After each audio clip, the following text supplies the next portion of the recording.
February 1944, Northern Germany. The world froze at 40 below. The clouds were thin as smoke, the sunlight a cold blade across the canopy. My breath hissed through the oxygen mask, frosting the inside glass. The P-47's cockpit felt smaller with every minute, metal shrinking, bolts creaking, the air itself turning to ice. The engine roared behind me, a Pratt & Whitney R-2800 at full power, temperature gauge buried deep in the red. Every needle on the panel trembled. My gloves had fused to the control stick, stiff with frost and oil. Tracer rounds flashed past the left wing, green, fast, German.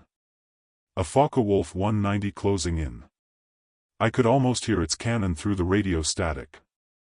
I pushed the throttle forward, then pulled the stick back, hard. The Thunderbolt climbed, against sense, against temperature, against the book. Every instinct said the engine should choke up here. But it didn't. It kept breathing, smoother than it had any right to. The 190 stalled first. It rolled, dropped its nose, and vanished into the fog below, trailing smoke and disbelief. I leveled out at 25,000 feet. The sky was so still I could hear the tick of the gyros behind the panel. I whispered into the dead radio, "Hell, how did this thing even hold together up here?" The answer wasn't in the sky. It waited far below, in a freezing hangar at RAF Marston Heath, where one man had decided to break the rules. Eastern England, December 1943. Wind off the North Sea cut straight through tin walls and canvas doors, turned the mud to iron at dawn, then back to brown soup by noon. You could taste the salt and coal in it.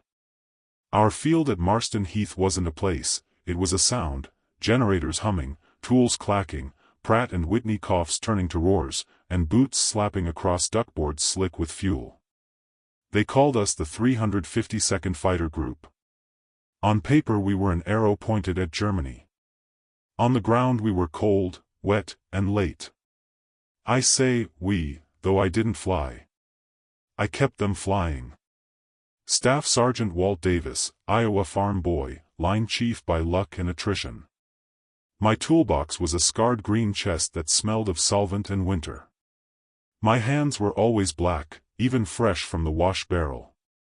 Doctrine lived in a binder with brass posts and a cover that never got mud on it. The rule sat near the front, no aircraft modifications without written engineering approval. It had the weight of law and the comfort of distance. I kept a copy on the bench because inspectors liked to see it there. They'd flip it open, nod at the pages, and go thaw themselves in the admin hut while we wrestled with machines that behaved differently in freezing air than they did in sunny Ohio. On paper, the Thunderbolt was flawless. Thick skin, big lungs, 8 Brownings, and more metal than a tractor show. The manual said its cooling system was robust across the envelope. The manual also never scraped rime ice out of a belly scoop at 0300 while a northeast gale blew the flashlight beam sideways. We did. We watched good engines run hot the moment a pilot asked them to climb hard through brittle air. We listened to the deep groan behind the firewall, that particular note a machine makes when air stops flowing clean and starts tumbling. Headquarters spoke in numbers.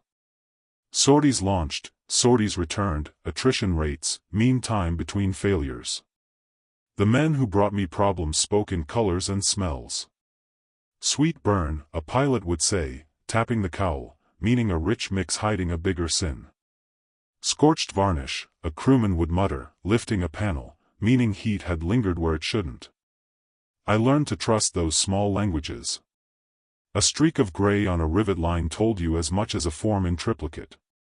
Fog rolled in off the fens and sat like a lid on the field. We preheated engines with braziers under quilts, cursed the wind when it blew the warmth away, bled lines, checked shutters, traced leaks with a gloved finger until it came away green from coolant or brown from fuel. Pilots walked the line with red eyes and zipped collars and tried to look brave, which is to say they tried to look ordinary. They would lean into my little world of tools and ask the same question in different words. Will she hold? Most days the answer was yes. Some days, the answer was prayer. We rotated aircraft through the hangars as fast as we could, tail numbers chalked on a board that never stayed current. The belly intake, the radiator duct, was our quiet enemy. Its drawings showed clean angles and promises. The real thing had seams that puckered under cold and speed, welds that caught air like teeth, and a hatch gasket that never sealed the same way twice. You could feel the turbulence with your hand when an engine ran, a broken river thudding against metal before it reached the core. We logged everything. Temperatures in climb. Shutter positions. Ambient, manifold, oil. Every squiggle of a needle had to live on paper. But paper did not keep a pilot alive at 25,000 feet when the Focke-Wulf came down like a hammer and he needed all the sky he could buy. The officers weren't blind. They were busy. Bomb groups needed escorts. The weather stole days. Parts vanished into other priorities. A captain with frost on his cap brim would tell me, "Davis, keep them to spec." I'd nod, because nodding is what keeps the day moving. Then I'd go back to the scoop and think about air the way you think about water in a ditch, how you slow it, how you guide it, how you keep it from chewing out the bank. Nights were the worst and best. Worst for the cold, best for the honesty. You hear things at night, the small rattles a daylight engine covers, the ping of contraction as a hot cylinder head surrenders to frost, the whisper of steam where it shouldn't be. Men talk different, too. Less theater, more truth. We'd stand by the wing roots, trading cigarettes and failures. A British rigger from the next dispersal once said, "Your scoops breathe like asthmatics." I laughed because it hurt to agree. Inside the admin hut a sign read, "Deviation is defeat." I believed that once. Iowa teaches you to respect the manual, the season, the torque value. But fields and machines also teach you the second rule: if the book doesn't know this weather, this dirt, this one stubborn bolt, then the book is an opinion. Out on the line, the opinion bled men. By Christmas we'd lost 2 aircraft to heat that arrived like a thief, no warning, just a surge and a cough, then fire in a sky already bright with flak. The reports called them operational losses, as if a phrase could make the metal less twisted. I wrote the tail numbers on the board, then wiped them off because ghosts don't need tally marks. That month I started carrying a small notebook, oil-stained and soft at the corners. I drew sections of the intake by hand, noted where frost formed first, where paint blistered, where a fingertip felt hammering instead of flow. Not engineering, just listening.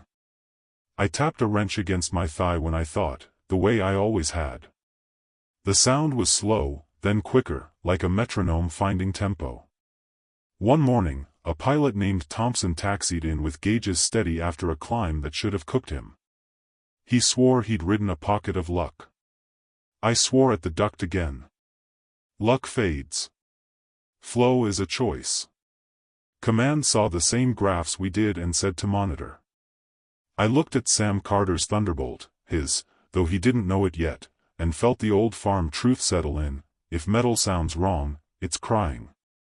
And when it cries, you either pretend not to hear, or you learn how to help it breathe. I wasn't born to fix airplanes. I was born to fix what broke, whatever it happened to be. My name's Walt Davis, and before all this, before the mud, before the hangars that smelled of oil and fear, I fixed tractors in Iowa. The land was flat, the winters were mean, and the machines were stubborn. That's where I learned patience. Metal doesn't lie, it just speaks slow. You have to listen with your fingertips. My father ran a small repair shed outside Mason City. We mended whatever the neighbors brought us: plows, trucks, combines, sometimes a radio if someone's boy had poked the tubes. He said machines were just men that never learned to quit. You give them too much heat, they seize up; too little oil, they grind to dust. I kept those lessons the way some men keep scripture. When the Depression hit, we worked on credit and hope. I remember a winter when the only thing keeping our shop warm was the acetylene torch. I'd wipe my hands and feel the soot sink into my skin until even soap couldn't find me. I liked it that way. Grease was proof of purpose. After high school, I bought a wrecked Dodge from a junk lot for $15 and rebuilt it over 3 summers. The locals called it the Cornfield Comet. I tuned it by ear, feeling every misfire through the steering column. At night I'd drive empty roads under a sky full of cold stars, the engine humming like a heartbeat that belonged to me. That was peace, until Europe started burning and the newspapers stopped printing farm prices. When the draft came, I didn't wait for it. I enlisted in '42, said I could fix engines, didn't mention they were tractors. The Army didn't care. They sent me through a short course in Dayton, taught me to salute and to call an aircraft an airframe. I learned the smell of avgas, the sound of metal cooling after flight, the way the whole hangar trembled when a radial engine kicked over. They shipped me to England in a Liberty ship that groaned like an old barn in the wind. Half the men were sick before we left New York, the other half were sick when we saw the North Atlantic. I spent most of the voyage down in the engine room, watching pistons move like iron lungs. I thought then that war was just noise and machinery scaled up. I was wrong. When we reached Marston Heath, the first thing I noticed was the cold. It wasn't the sharp kind, it was a slow, creeping cold that soaked into everything. Tools froze to benches. Oil thickened in the cans. The grass near the runways turned black from exhaust. The British ground crew said it smelled like victory. To me, it smelled like exhaustion. My bunk was in a Nissan hut near the edge of the field. Thin walls, one stove that never worked right. I hung my wife's letter above my cot, "Come back safe, Walt. Don't freeze inside your machines." The paper went yellow, but I never took it down. Her handwriting reminded me there was warmth somewhere, even if not here. I wasn't much for talking. Most mechanics weren't. We spoke in nods and socket sizes. A good man could hand you a wrench before you asked for it, that's what passed for friendship. They called me Doc because I'd tap an engine block with the handle of a screwdriver, tilt my head, and say, "She's coughing." Some laughed, but when the engine started smoother afterward, they stopped laughing. Every pilot was the same before takeoff, nervous silence disguised as swagger. They'd walk around their aircraft like farmers checking fences, kick a tire, glance at the prop, light a cigarette. I'd stand by, pretending not to listen when they muttered prayers into the wind. You start to care for them, even though you shouldn't. Each one a name on your wrench. Each one a heartbeat you're supposed to keep steady at 30,000 feet. I used to think flying was freedom. Then I saw what it cost in maintenance hours. Machines came back wounded, like animals from a hunt. We patched bullet holes with rivets the size of nickels, welded cracks with hands shaking from cold and adrenaline. The pilots got the glory, we got the silence after they didn't return. Sometimes, when the hangar was empty, I'd run my hand along a wing and feel where the air had scoured the paint away. The skin felt alive, stretched and scarred. I'd think about the boys sitting behind that aluminum curtain, trusting bolts I'd torqued, gaskets I'd sealed. It made every decision heavier. I never called myself an engineer. That word belonged to men in white coats who worked in warm buildings. I was a listener, a caretaker. Out here, you learned that perfection on paper meant nothing if frost and mud got a vote. The manuals spoke in absolutes, the machines whispered in maybes. Before the war, when an engine stuttered, I could shut it down, take a day to think, maybe sleep on it. In England, I had 15 minutes before the next sortie. That's how you start to bend rules, not out of arrogance, but out of time. A pilot's life weighed less than a form in triplicate, and that never sat right with me. By the winter of '43 I could tell a Thunderbolt's mood from its idle. Some coughed politely, others rattled like they hated the sky. I'd lean close, smell the exhaust, listen for imbalance in the rhythm. The good ones sounded even, like a church bell on calm air. The bad ones gasped. And every time I heard that gasp, I'd think of my wife's letter, "Don't freeze inside your machines." I kept the wrench tapping against my leg when I thought, a slow rhythm to keep my hands warm. Some nights I'd hear the bombers heading east, their engines overlapping in perfect sync, and I'd wonder how many of those machines had my fingerprints on them. Back home, they called men like me mechanics. Out here, we were something else, part priest, part surgeon, part gambler. We worked between rules and survival. And though I didn't know it yet, that line I walked so carefully was about to crack open. One sound, one groan from a Thunderbolt engine climbing through frozen air, would make me realize that sometimes the book isn't gospel. Sometimes the only truth left is the sound of metal crying for air, and the hands that decide whether to listen. By January of '44, the cold had settled into the bones of the field and the men alike. The frost crept down the hangar walls like a slow invasion, coating every tool in white film. Engines started reluctantly, like old dogs pulled from sleep. Every morning I'd knock ice from the scoops of half a dozen Thunderbolts, brush the frost from cowl flaps, and curse the air that froze our breath mid-sentence. That was when I started noticing the sound. The manuals called it pressure lag under high climb load. To me, it was choking. A low, strangled moan that came whenever a pilot pushed too hard through 20,000 feet. I heard it first while testing 42 to 7411, Sam Carter's bird, though it hadn't been assigned to him yet. The Pratt & Whitney roared like it should, gauges steady, but underneath the noise was something wrong, a heavy vibration, not from the pistons, not from the prop, but deeper, like wind clawing against itself. I leaned close to the intake and felt it through my glove. Air shouldn't pulse that way. It should flow smooth, the way water moves through a hose. This was broken air, fighting its own path. I logged it, of course. Wrote, engine response irregular above 22,000 feet, possible air starvation in belly duct. It looked neat in ink. 2 days later, the report came back stamped NO action. I took it to Sergeant Mills, our senior tech. He was a square man with the patience of a stone wall and twice as talkative. Sir, I said, these intakes, they're wrong somehow. Flow's dirty. We're cooking engines. He didn't even look up from his clipboard. You're imagining it, Davis. These are factory-sealed systems.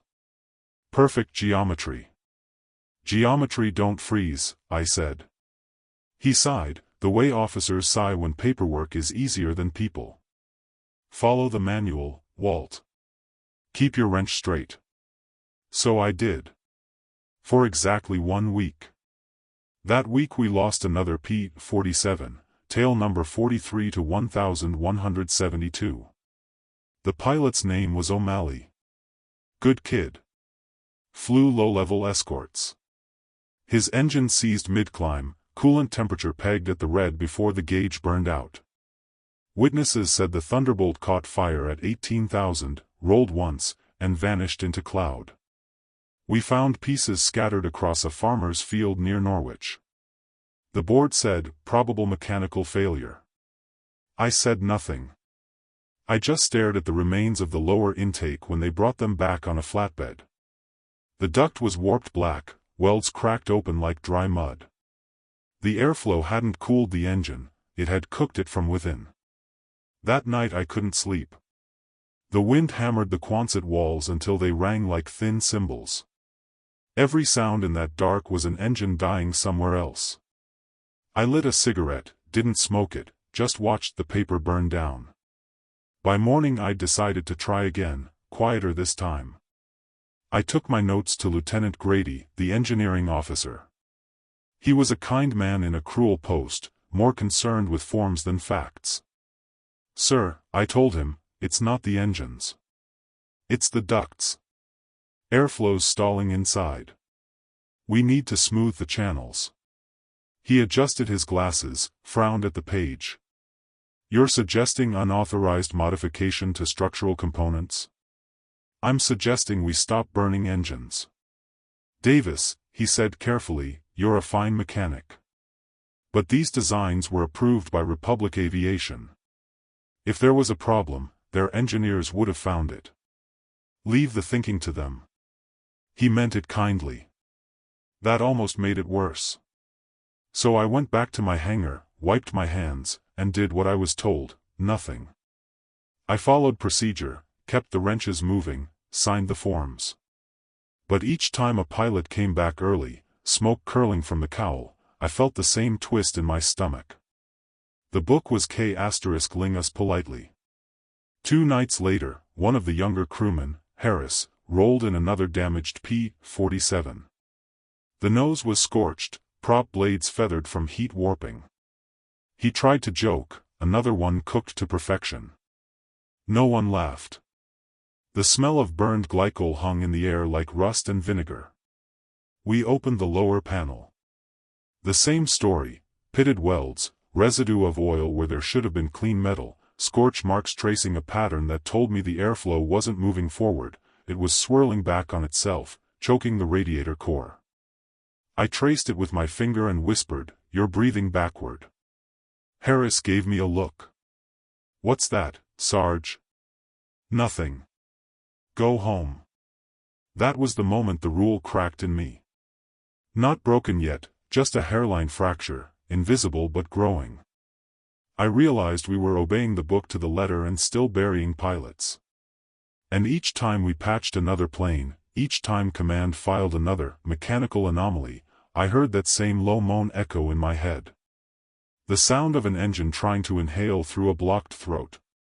The next morning, Mills found me staring at the intake of 42 to 7411 again, running my hand along its edge. "You're wasting time, Davis," he said. "Maybe," I answered. "Or maybe we're all wasting men." He didn't reply. Just walked away. That afternoon, word spread that another Thunderbolt had gone down over the channel. No flak. No fighters. Just engine failure during climb. That made 5 in 2 months. I watched the contrails fade over the sea until they vanished into gray.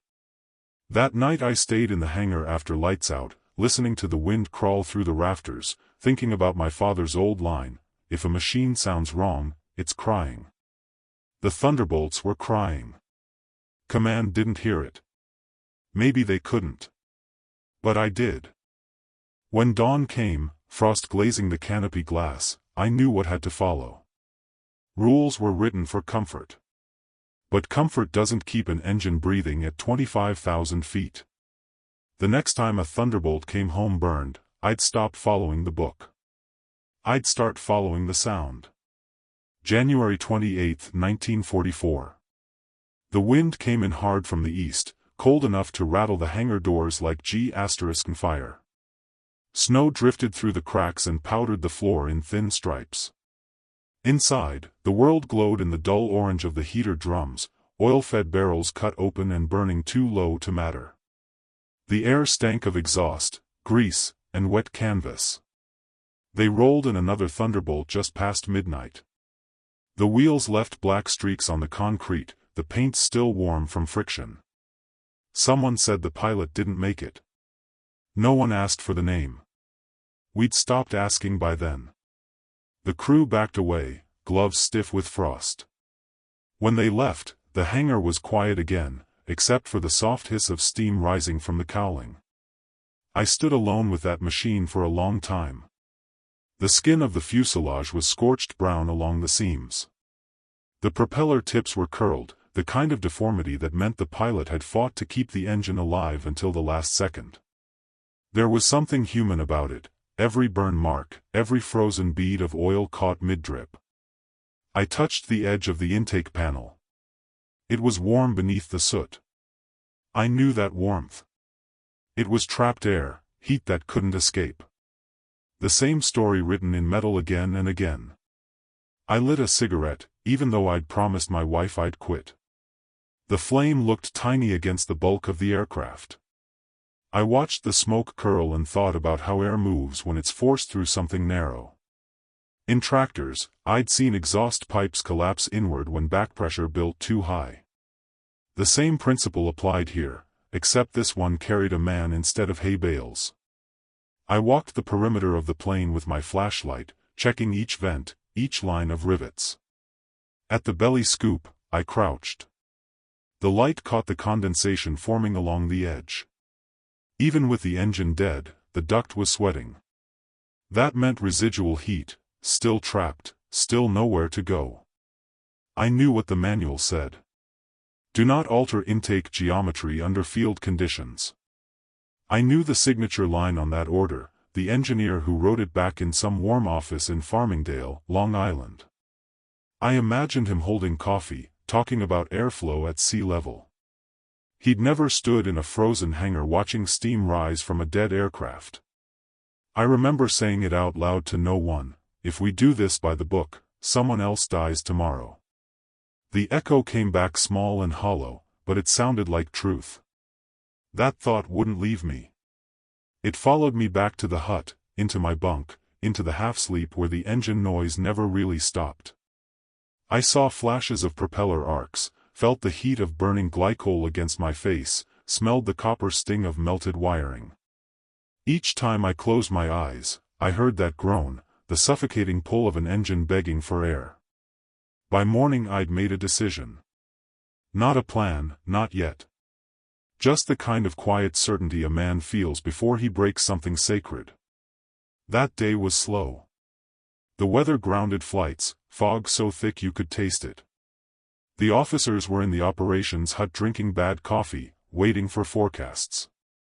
The rest of us busied ourselves with routine checks, spark plugs, oil filters, pressure lines. But I couldn't stop looking at that burned Thunderbolt parked at the far end of the hangar. Harris caught me staring. "She's done for," he said. "Maybe not," I replied. He gave me a look that said I'd gone soft in the head. "You planning to resurrect her?" "No. Just want to see where she stopped breathing." When the shift ended, the others left for chow. I stayed. The hangar doors groaned shut, sealing out the wind. The only light came from a single bulb swinging over the workbench. I could hear the faint tick of the cooling engine, like a clock counting something down. I pulled my gloves tighter, grabbed a wrench, and knelt beside the intake. I loosened the access bolts one by one. Each came free with a metallic shriek that felt too loud in the empty space. The panel dropped into my hands, heavy, cold. I set it aside and leaned in with the flashlight. The inside of the duct looked worse than I'd imagined, welds rough as bark, corners jagged, residue from old repairs caked in soot. The airflow must have been breaking apart before it even reached the radiator. No wonder the temperatures spiked. Whoever designed it had drawn perfect angles on a clean page. But up here, where frost and dirt chewed through precision, those angles were lies.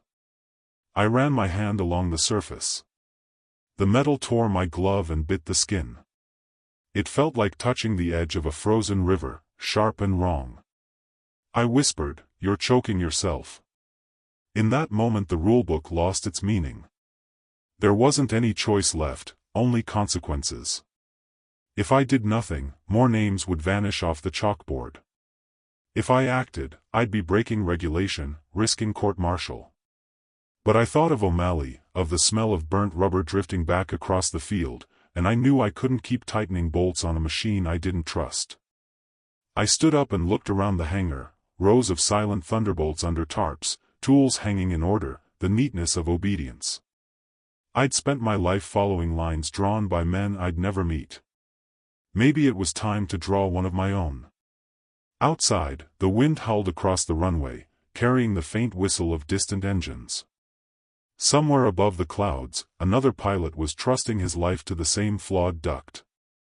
I looked back at the exposed intake, flashlight trembling in my hand.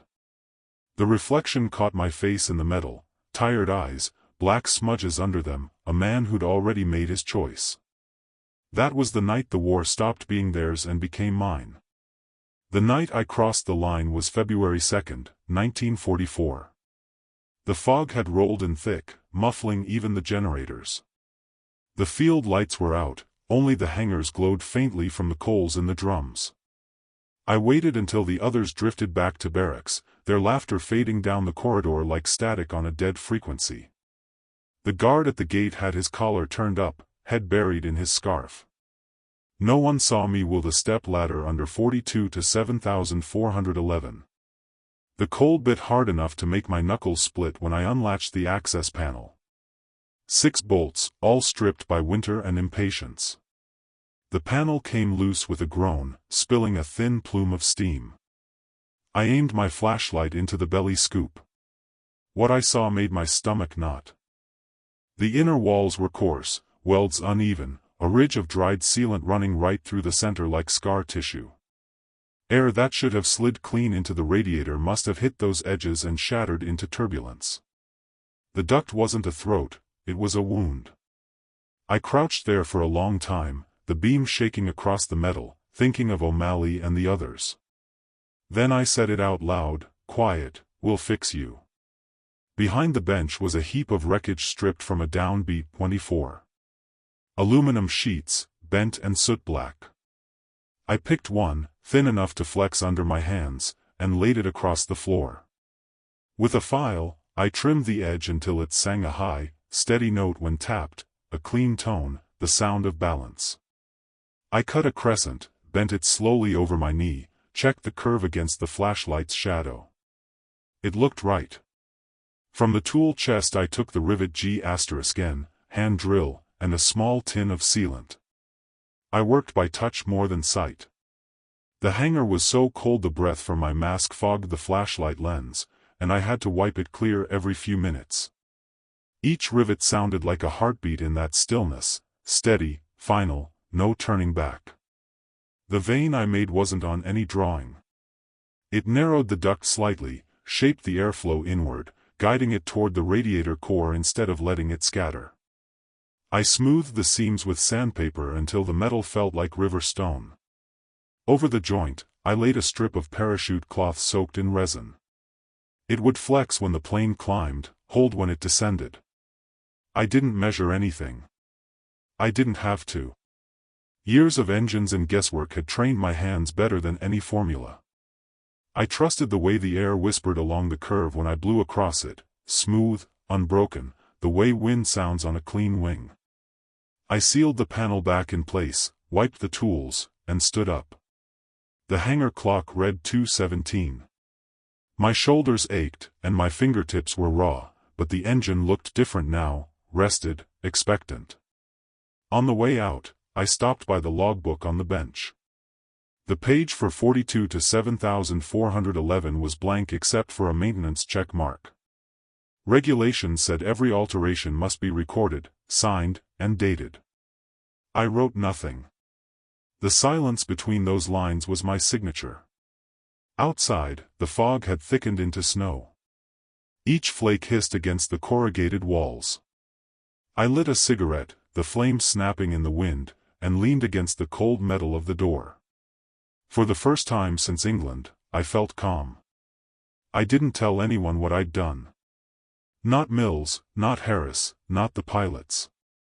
The next morning, when the crew reported in, I was already wiping down the wing, pretending to inspect the fuel line. They assumed I'd been up early, as usual. At 0730, Lieutenant Ed Thompson came looking for his plane. He was a short man with frost-burned cheeks and a grin that always seemed to be rehearsed. "She ready, Walt?" he asked. "Ready as she'll ever be. Forecast's clear.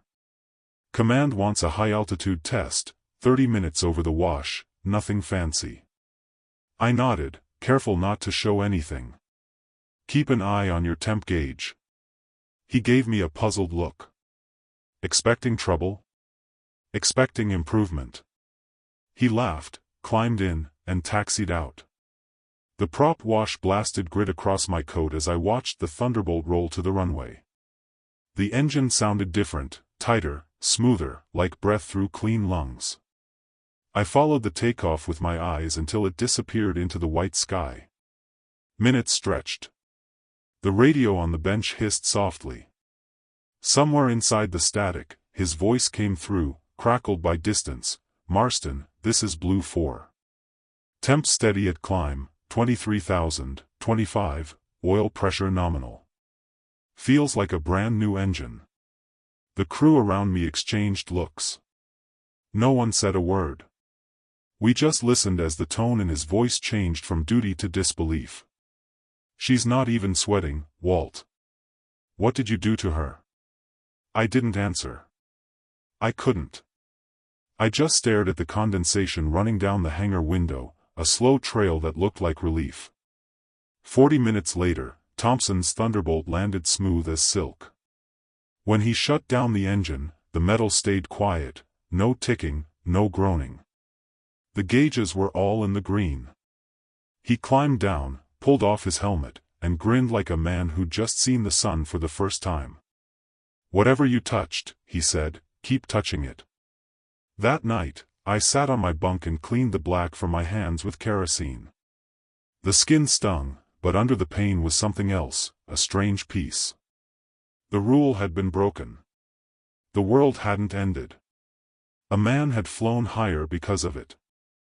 I folded my wife's letter once more, slid it back into my pocket, and whispered to no one, "Don't freeze inside your machines." Then I closed my eyes and let the sound of the engine echo in memory, smooth, calm, alive, the first breath of a new kind of thunderbolt. The morning after Thompson's flight, word moved faster than trucks. Pilots wandered past my bay with coffee and questions they pretended not to ask. I kept my head down, logged nothing, checked everything. The duct felt different under my hand, colder after shutdown, which meant heat was leaving where it used to linger. That was the first proof, the kind only a mechanic believes. We sent 42 to 7,411 up again at noon with a chase ship. Climb to 27, level, hard turn, shutters fixed at the usual setting. On the board I wrote the numbers the way a farmer writes rainfall: cylinder head temp high in the green, oil steady, boost holding at 42 inches with the throttle firewalled. The crew chief beside me whistled when the radio crackled in Thompson's grin: blue 4, level 27, temps boring. Boring is the one word that saves lives. I didn't sleep that night. I built 2 more vanes by lantern, thin aluminum cut from the B-24 scrap, edges stoned until they were silent under a fingertip. The curve is everything, a bad bend hums like a lie. Harris held the light while I riveted.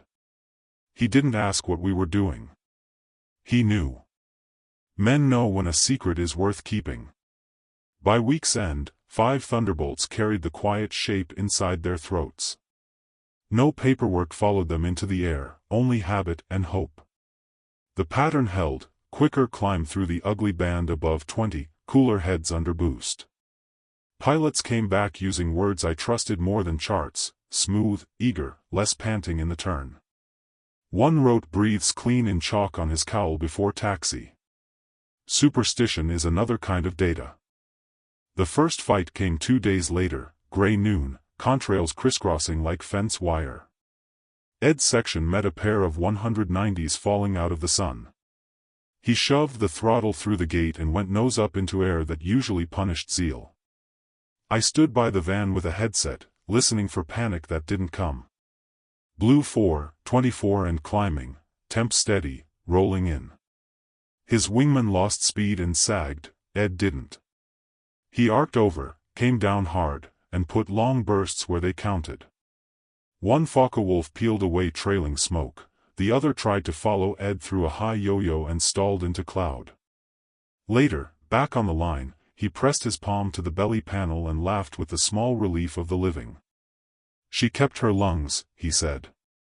Command noticed the result, not the reason. They always do. Sortie debriefs mentioned improved high-altitude persistence. The captains nodded like weather had turned kind. In the hangar we traded looks and made more vanes. I fitted one to Sam Carter's ship the night before his Hamburg escort. He watched me button up the access hatch and raised an eyebrow. I handed him nothing, no speech, no myth, just a rag to wipe his gloves. "Mind your temps," I said. He smiled like a man about to borrow trouble. They launched in pale light, for silver shapes hauling themselves into the cold. Hours later the radio carried a clipped fight, Bandit High 6, then static, then the long, hard calm of someone too busy to be afraid. When Sam came back, his face was raw with wind and triumph he didn't trust yet. He climbed down slow, looked at the gauges before they wound to rest, then looked at me. "At 25 she should have coughed," he said. "She didn't. She climbed." He tried to make it sound ordinary. It wasn't. Numbers followed stories. Fuel burn and climb ticked down a hair. Time to Angels 25 shortened by a sliver that felt like daylight. Maintenance wrote fewer heat complaints, plugs came out less blistered, oil lines stopped weeping where they used to. The duck's new voice, quiet, even, became a sound I could pick from a row of engines with my eyes closed. We started calling it the calm. The risk grew with the success. A visiting crew chief from another field crawled under a nose for a leak check and saw my work. He didn't say anything then. Later he cornered me by the parts cage. "Those aren't stock." I shrugged. He rubbed his jaw and finally nodded the way a man nods at a bridge he'll drive over before he trusts it. The next night he borrowed a sheet of aluminum from our pile and left a bottle of awful gin in its place. The gin said thank you, the theft said yes. I taught with my hands, not my tongue. A chalk line here, a file stroke there, the rule I couldn't write down, no sharp edges, no sudden choices, let the air believe the path is its own idea. In the corner of my notebook, next to a sketch of the scoop, I wrote a single line, "Don't force, invite." That was the whole trick. The colonel came through on a Tuesday, boots too clean, eyes trained to find what shouldn't be. He stopped under Sam's fuselage, stared at the hatch seam, and scowled at the extra rivets. "Who authorized this?" The hangar went breathless. I felt the room lean away from me. Before I could answer, Thompson slid off the wing with oil on his cheek and said, "Sir, whatever that is, it kept my engine in the green while a 190 tried to K*LL me. If there's punishment, take it from my rations." The colonel didn't smile. He walked on, and the air moved again. 2 mornings later, men from Republic showed with clipboards and a polite smell of cities. They asked careful questions, set tiny tubes in the duct, and ran the engine until frost lifted from the rafters. The gauge needles steadied where they usually wavered. One engineer touched the vane with a cloth and stared like he'd found something the wind had been hiding. He didn't praise me. He didn't have to. He wrote fast. We flew the modified ships through the rest of February. Losses came from flak and luck in the war's grim lottery, but not from the old suffocation. Pilots started asking for the tail numbers they trusted. Our chalkboard grew a small constellation, the ones with lungs. I still woke at night, hearing that earlier groan in memory, the sound of a dying climb. But now another sound lived beside it, the low, steady note of clean flow, a river that finally knew its bed. When Sam's fight over the gray country turned on that thin edge between breath and choke, the edge held. The engine didn't die. The man didn't, either. And that was the proof that mattered. Not the graphs, not the careful words in a report that never mentioned my name.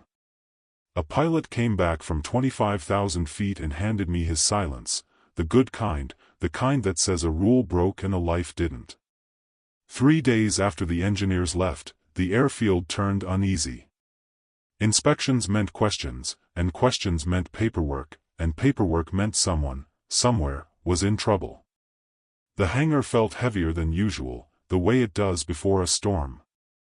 Men worked quieter. Hammers tapped softer. I kept my head low, waiting for the hammer that wasn't made of steel. The first to arrive wasn't an inspector but a messenger, thin kid, frostbitten ears, carrying a sealed folder. He handed it to Captain Rourke, our maintenance officer, who read it with his jaw tight. Then he looked at me. "Davis, Colonel wants you at the admin hut. Now." It was a short walk across the hardstand, maybe 200 yards, but it felt longer. The snow crunched like glass under my boots. The windows of the hut glowed yellow against the gray morning. Inside, heat hit me like guilt. Colonel Brooks stood behind the desk, uniform pressed, face carved out of rules. On the table between us lay a photograph, one of the modified belly panels, the extra rivets bright against dull aluminum. He didn't look up when he spoke.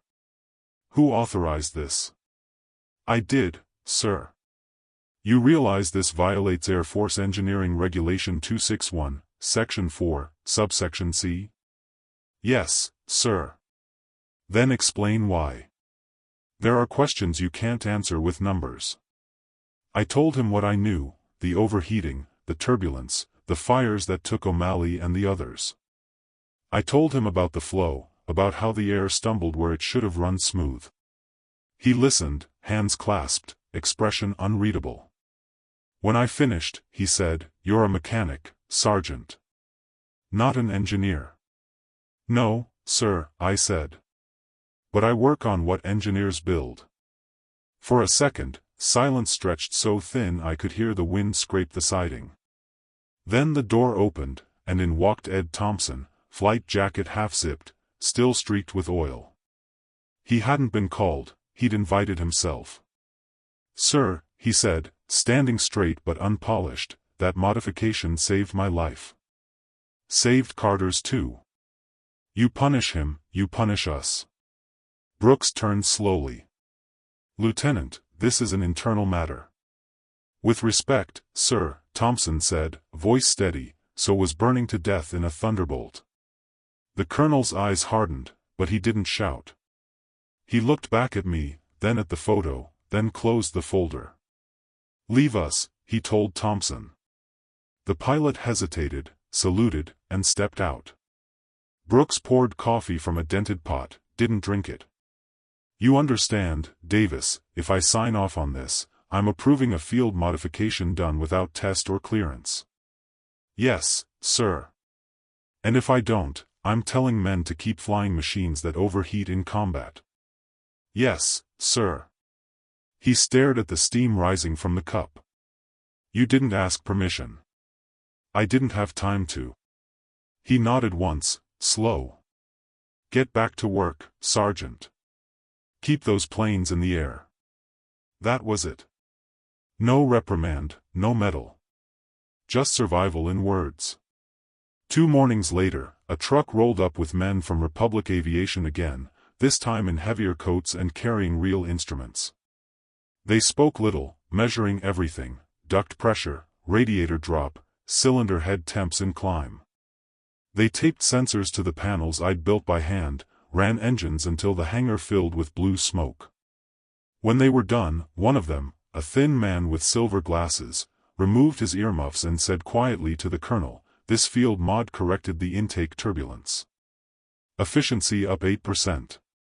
Brooks just nodded. The man looked at me, surprised. "Who designed it?" I wiped my hands on a rag. "Nobody," I said.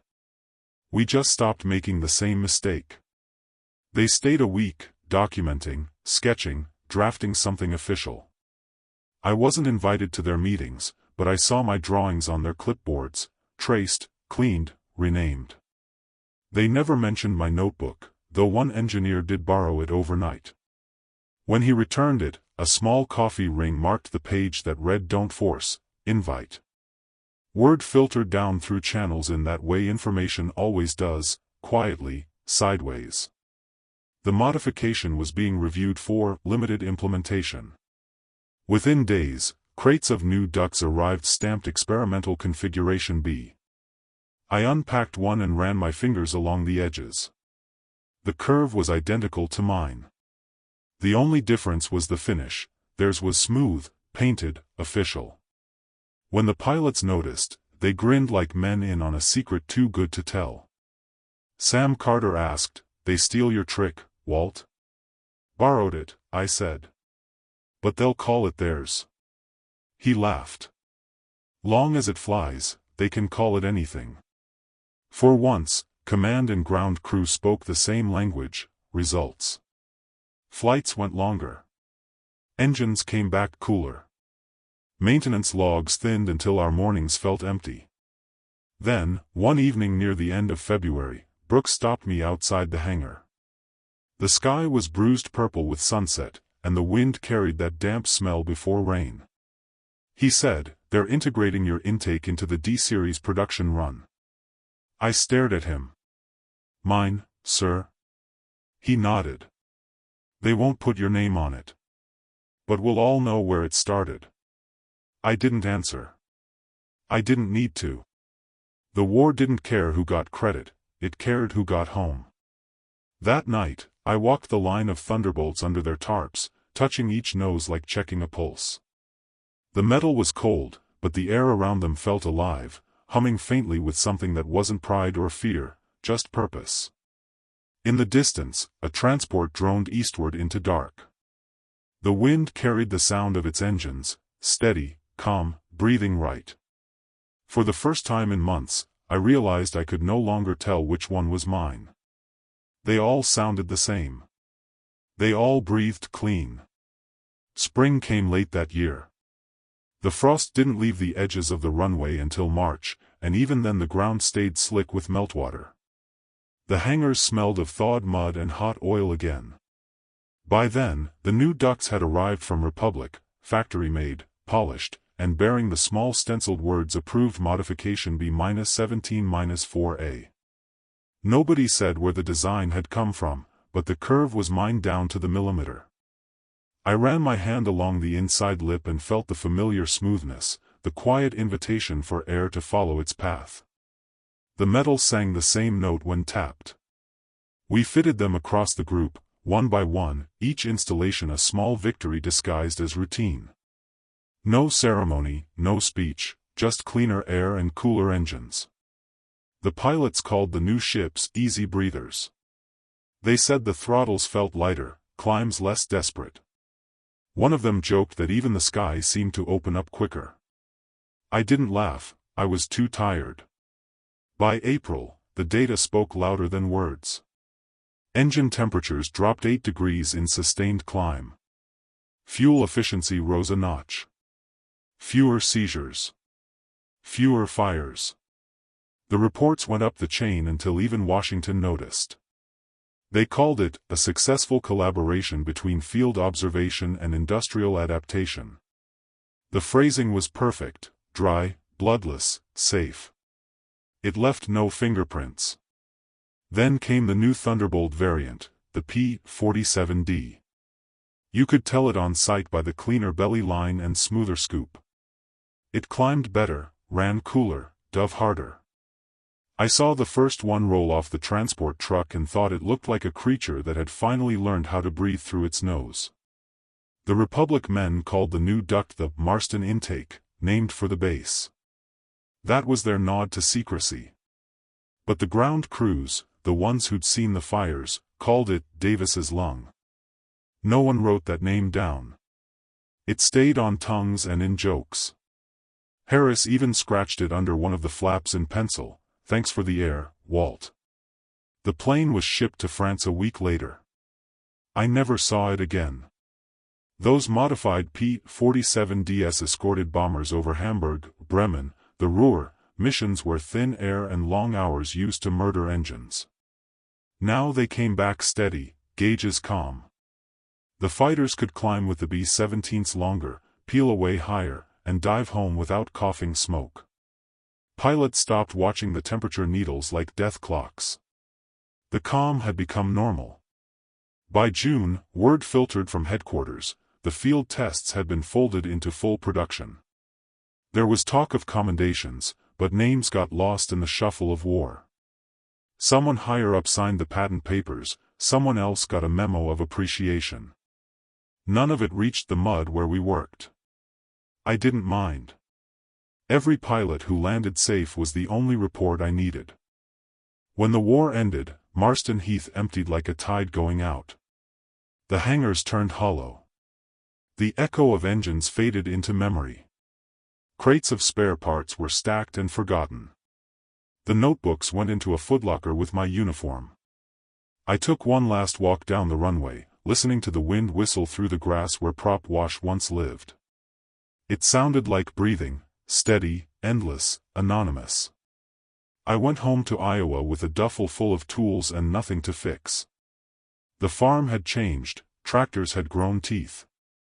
The land was the same, though, flat, patient, waiting. I opened a small engine shop on the outskirts of town. The sign just said Davis Repairs. I worked on trucks, threshers, and occasionally on the new crop dusters that passed for aircraft. The smell of oil and dust was comforting, familiar. Customers asked if I'd been overseas. I said yes. Some pressed for stories. I told them about the cold, the noise, the endless waiting between flights. Never about the duct. That belonged to another world. When they thanked me for my service, I nodded and changed the subject. Years later, long after the last Thunderbolt flew, a letter arrived from Ohio. It was from Ed Thompson. The handwriting was shaky, the ink blotted. He wrote that he'd visited the National Museum of the U.S. Air Force. They'd restored a P-47D there, polished to mirror shine. Underneath the belly, near the scoop, he'd noticed something small etched into the replacement panel, for Walt, who outsmarted the Luftwaffe at 25,000 feet. He said he hadn't told anyone. Didn't need to. Just thought I should know. I read that line twice, then folded the letter carefully and placed it in the same envelope that held my wife's old note, "Don't freeze inside your machines." 2 pieces of paper, 2 lives bound by the sound of engines. Sometimes at night, when the crickets were quiet and the air still, I'd hear it again, the hum of the Pratt & Whitney turning smooth, the wind rushing past aluminum skin, the faint vibration through a control stick held steady at altitude. I'd imagine the young men looking down through cloud gaps, not knowing the air beneath them was shaped by hands they'd never see. I never wanted credit. I wanted silence, the good kind. The kind you earn when a machine does its job perfectly and says nothing about it. Now the world has gone faster, cleaner, louder. Jets have taken the sky and left no room for the old radials. But sometimes, when the morning frost settles on the workshop window and the sunlight hits it just right, I see the faint curve of that duct in the glass. A small reminder of what air can do when you give it a reason to keep moving. Because in the end, that's all I ever did. I listened to what the metal was trying to say. I let it breathe. I was never an engineer.